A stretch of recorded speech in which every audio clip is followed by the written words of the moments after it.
বিরতির পর আবারও স্বাগত সংবাদে।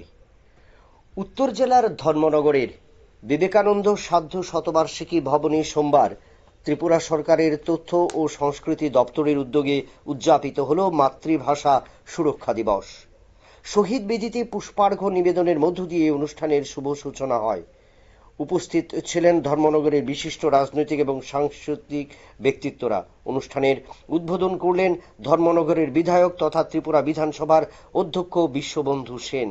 উপস্থিত ছিলেন উত্তর ত্রিপুরা জেলা পরিষদের সভাধিপতি অপর্ণা নাথ, ধর্মনগর পুর পরিষদের চেয়ারপারসন মিতালি রানী দাস সহ অন্যান্যরা। আমরা শুনে নেব অনুষ্ঠানের উদ্বোধক রাজ্য বিধানসভার অধ্যক্ষ বিশ্ববন্ধু সেন তার বক্তব্যে কি তুলে ধরলেন। দুটো গর্ব আত্মত্যাগের মধ্যে দিয়ে এসছে, একটা এসছে 21শে ফেব্রুয়ারি, একটা এসছে 19শে মে। 21শে ফেব্রুয়ারি যেটা এসছে সেটা আরেকটা রাষ্ট্রের বাংলা ভাষার মর্যাদা রক্ষার জন্য। এই 21শে ফেব্রুয়ারির আন্দোলনকে ভিত্তি করে বাংলাদেশ স্বাধীন হয়েছিল, সে লড়াই। আর 19শে মে হচ্ছে আমাদের পার্শ্ববর্তী রাজ্য আসামে জোর করে অসমীয়া ভাষা চাপিয়ে দেওয়ার পরিপ্রেক্ষিতে বরাকের বাঙালিরা বিদ্রোহ করেছিল।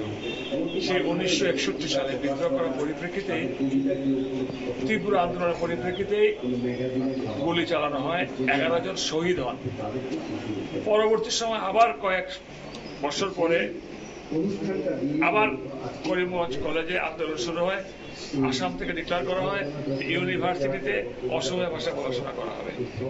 আবার গুলি চলে, এবার দ্বাদশ শহীদ।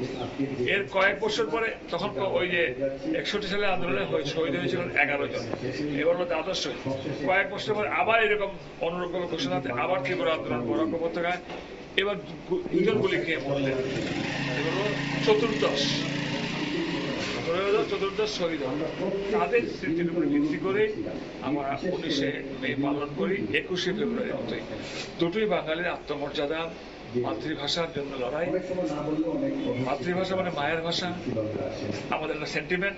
আর ধর্মনগর থেকে সেই 19শে মে পালন করা হলো ধর্মনগর বিবেকানন্দতে।